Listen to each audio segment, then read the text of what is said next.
ಬೆಳಗಾವಿಯಲ್ಲಿ ಮಹಾರಾಷ್ಟ್ರ ಏಕೀಕರಣ ಸಮಿತಿ ವತಿಯಿಂದ ಸಂಯುಕ್ತ ಮಹಾರಾಷ್ಟ್ರದ ಹೋರಾಟದಲ್ಲಿ ಮಡಿದವರಿಗೆ ಹುತಾತ್ಮ ದಿನದ ಆಚರಣೆಯ ಮೂಲಕ ಶ್ರದ್ಧಾಂಜಲಿಯನ್ನು ಸಲ್ಲಿಸಲಾಯಿತು. ಬೆಳಗಾವಿಯ ಹುತಾತ್ಮ ವೃತ್ತದಲ್ಲಿ ಮಹಾರಾಷ್ಟ್ರ ಏಕೀಕರಣ ಸಮಿತಿ ವತಿಯಿಂದ ಸಂಯುಕ್ತ ಮಹಾರಾಷ್ಟ್ರದ ಹೋರಾಟದಲ್ಲಿ ಮಡಿದವರಿಗೆ ಹುತಾತ್ಮ ದಿನದ ಆಚರಣೆಯ ಮೂಲಕ ಶ್ರದ್ಧಾಂಜಲಿಯನ್ನು ಸಲ್ಲಿಸಲಾಯಿತು. ನಂತರ ರ್ಯಾಲಿಯನ್ನು ಆರಂಭಿಸಿ ರಾಮದೇವ್ ಗಲ್ಲಿ, ಕಡೆ ಬಜಾರ್, ಗಣಪತಿ ಗಲ್ಲಿ, ಮಾರುತಿ ಗಲ್ಲಿ, ಅಣಸೂರ್ಕರ್ ಗಲ್ಲಿ, ಕಿಲೋಸ್ಕರ್ ರೋಡ್ ಮಾರ್ಗವಾಗಿ ಸಂಚರಿಸಿ ಹುತಾತ್ಮ ವೃತ್ತಕ್ಕೆ ತಲುಪಿ ಕೊನೆಗೊಳಿಸಲಾಯಿತು. ಈ ವೇಳೆ ಮಾತನಾಡಿದ ರಾಜಬಾಬು ಪಾಟೀಲ್ ಅವರು, ಕಳೆದ 70 ವರ್ಷಗಳಿಂದ ಸಂಯುಕ್ತ ಮಹಾರಾಷ್ಟ್ರದ ಹೋರಾಟ ನಿರಂತರವಾಗಿದೆ. ಸ್ವತಂತ್ರ ಚಳವಳಿಯ ಬಳಿಕ ಪೀಳಿಗೆಯಿಂದ ಪೀಳಿಗೆಯವರೆಗೆ ನಡೆಯುತ್ತಿರುವ ನಿರಂತರ ಹೋರಾಟ ಸಂಯುಕ್ತ ಮಹಾರಾಷ್ಟ್ರದ ಹೋರಾಟವಾಗಿದೆ. ಬೆಳಗಾವಿ, ಕಾರವಾರ, ನಿಪ್ಪಾಣಿ, ಬೀದರ್, ಬಾರ್ಲಿ ಸೇರಿದಂತೆ ಸಂಯುಕ್ತ ಮಹಾರಾಷ್ಟ್ರ ಆಗುವವರೆಗೂ ಈ ಹೋರಾಟ ನಿಲ್ಲದು. ಮಹಾರಾಷ್ಟ್ರ ಸರ್ಕಾರ ಇದನ್ನು ಬೆಂಬಲಿಸುತ್ತಾ ಸರ್ವೋಚ್ಚ ನ್ಯಾಯಾಲಯದಲ್ಲಿ ಅಪೀಲು ಸಲ್ಲಿಸಿದೆ.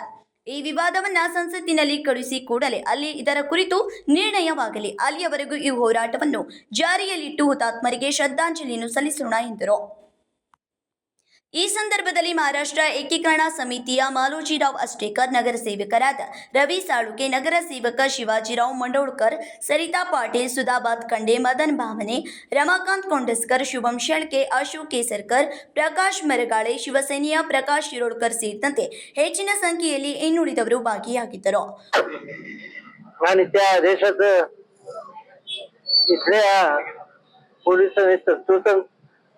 पालन केलं आणि आपले 5 हुतात्मे झाले. त्या 5 हुतात्म्यांच्या बलिदानातून हा लढा जो पेटला तो आपला भाग बेळगाव, कारवार, बिदर, भालकीसह सर्व भाग महाराष्ट्रात गेल्याशिवाय थांबणार नाही. हे गेली 70 वर्ष आम्ही सांगतोय. आमची पिढी आता संपलेली आहे. माझ्याबरोबरचे फार थोडे शिल्लक असतील, पण मला सांगायला निश्चितपणाने अभिमान वाटतोय. पिढ्यानपिढ्या चाललेला लढा हा आपल्या स्वातंत्र्य चळवळीनंतर चाललेला लढा एकमेव असावा आणि हा लढा आपलं उद्दिष्ट साध्य झाल्याशिवाय म्हणजे हा भाग महाराष्ट्र राज्याला जोडल्याशिवाय थांबणार नाही. तसं शपथबद्ध होण्यासाठी आपण हा हुतात्मा दिन पाळतोय आणि आपण तसं शपथबद्ध होऊया. आता या प्रश्नाच्या सोडवणुकीसाठी आपण थोडी प्रगती केलेली आहे असं म्हणायला काही हरकत नाही. महाराष्ट्र सरकारनं आज पण कधी झालं नव्हतं. जसं गेल्या 4 वर्षात आम्ही फक्त समिती म्हणून मांडत होतो, पण महाराष्ट्र सरकारनं हा प्रश्न आपला म्हणून घेतलेला आहे. त्यांनी सर्वोच्च न्यायालयात याचिका दाखल केलेली आहे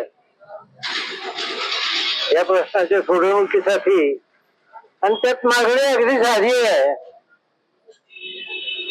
की हा प्रश्न पुन्हा भारताच्या पार्लमेंटकडे पाठवून द्यावा आणि पार्लमेंटमध्ये निर्णय का व्हायचा तो ते बघायला आम्ही समर्थ आहोत. थोडी साधी मागणी आहे, पण अजूनही ती मान्य होत नाही. ती मान्य होईपर्यंत आपल्याला हा लढा चालू ठेवावा लागणार आहे.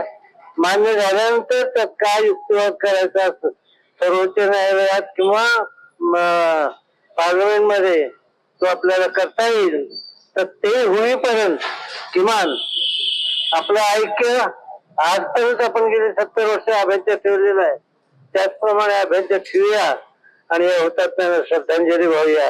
विनोद कोलकार, KMM कन्नಡ न्यूज, बेळगावी.